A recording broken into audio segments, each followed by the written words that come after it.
اور وہ معاملات اور وہ باتیں اور وہ لباس پہن کر پھرا جائے جس سے ہماری معاشرے کو، ہمارے احساسات کو، جذبات کو اور ہماری آنے والی نسلوں کو نقصان ہو رہا ہے، تو اس پر تو روک تھام ریاست میں آ کے کیا جا سکتا ہے، ویسے تو نہیں۔ جی آپ صاحب، جو صنعت و تجارت کی تمام انواع و اقسام جی جی ان کی آپ تربیت کیسے ہوگی؟ مزارات اولیاء پر جو غیر شرعی رسومات کا وہ خاتمہ کیسے کریں گے؟ صنعت و تجارت کے اوپر آپ نے جو بات کی ہے نا، سب سے پہلے 10% والے لوگ ختم کرنے ہوں گے۔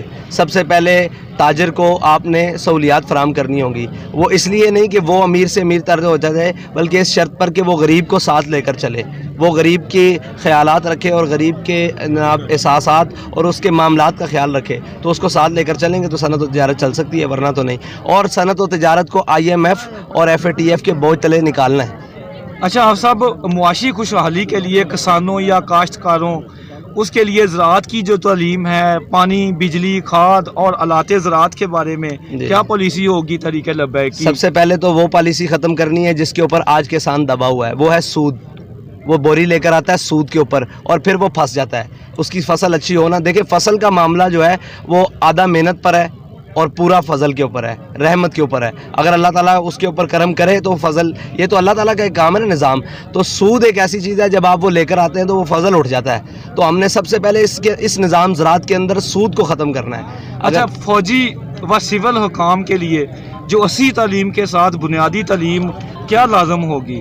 مطلب جو دینی تعلیم ہے یا اس کے بنیادی لیے ان تعلیم؟ کو نظریہ پاکستان پڑھایا جائے گا، اور نظریہ پاکستان ٹوٹل اسلام ہے جس کی بنیاد پر پاکستان حاصل جی کیا آپ گیا۔ صاحب، حکومتی جو اخراجات کو کیسے کم کریں گے؟ قرضہ لینا کیسا بند ہوگا؟ قرضہ لینا تو تب بند ہوگا جب ہماری عیاشیاں اور ہمارے معاملات ختم ہوں گے، جب قوم میانہ روی پر اترے گی اور قناعت پسند ہو جائے گی۔ کہ ہمارے قائد نے کہا تھا کہ ہم آتے ساتھ تمام عہدوں کے پروٹوکولز ختم کریں گے۔ جی، شہری آبادیوں، سڑکوں، راستوں، گلیوں، صفائی ستھرائی اور پانی، زمین اور فضائی آلودگی کو کیسے کم کریں گے؟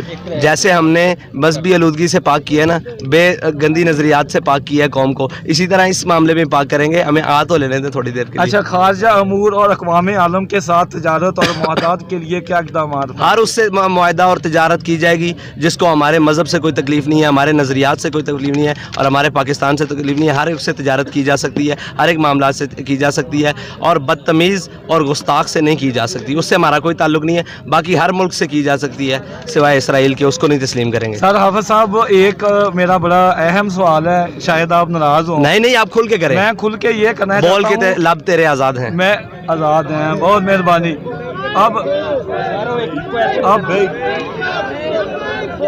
آپ صاحب یہ فرمائیے کہ اب تحریک لبیک ماشاءاللہ وہ پاکستان کی بہت بڑی جماعت بن کے ابھری ہے۔ قبلہ کے رحمۃ اللہ علیہ خادم حسین رضوی صاحب، آپ کے وصال کے بعد اور آپ کی قیادت جو ہے ماشاءاللہ، آپ میں دیکھتا رہتا ہوں، بلکہ ساری دنیا دیکھتی ہے کہ گہری سیاست پہ نظر ہے، گہری، الحمدللہ آپ پورا، آپ کی گرپ ہے۔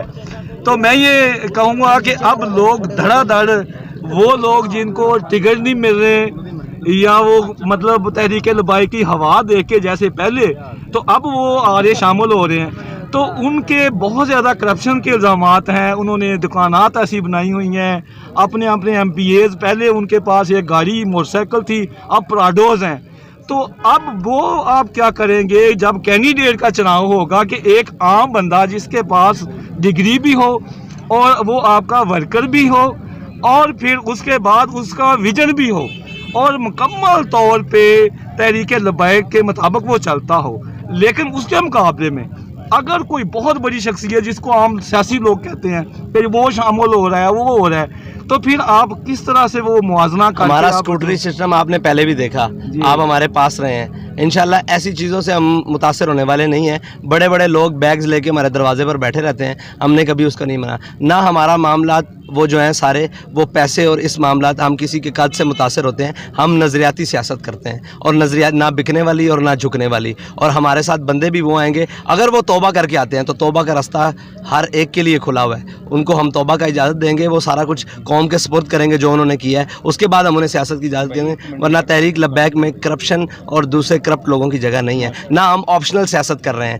ہم نظریاتی سیاست کر رہے ہیں، کل بھی وہیں کھڑے تھے، آج بھی وہیں کھڑے ہیں۔ آپ کے ساتھ بات کر کے بہت مزہ آیا، آپ ہمارے لیے دعا کیجیے گا. اللہ تعالیٰ اور آخری کوئی پیغام آپ قوم کو دینا چاہیں گے؟ اسلام آگے سب سے پہلے روٹی دیتا ہے، اس کے بعد پہننے کے لیے دیتا ہے، اس کے بعد رہنے کے لیے جگہ دیتا ہے. یہ اسلام کا بنیادی نظریہ ہے. اور اسلام کے ایک خاصیت ہے کہ اگر اس کا کوئی باسی بھوکا ہو تو وہ سب سے بڑے اس وقت کے حاکم امیر المومنین کے کاندھوں پر اناج لدوا کے اس کے گھر تک پہنچاتا ہے. یہ اسلام بنیادی ضرورتوں کو دروازوں پر پہنچاتا ہے، نہ کہ لوگوں کو ان وڈیروں اور چودھریوں کے دروازے تک پہنچاتا ہے. یہی ہماری نظریاتی پہنچا. اور انشاءاللہ ہم آئے گا نظام، لیکن اسی پاور سے آئے گا جس پاور کی بابا جی بات کرتے تھے کہ اسلام اپنی پاور رکھتا ہے. اس پاور سے ہم سیاست کریں گے. جی بہت شکریہ ایلیٹ نیوز کو اور جتنے بھی پاکستان کے سب کا بہت شکریہ. آپ کا شکریہ. آپ ہمارے لیے دعا فرمائیے.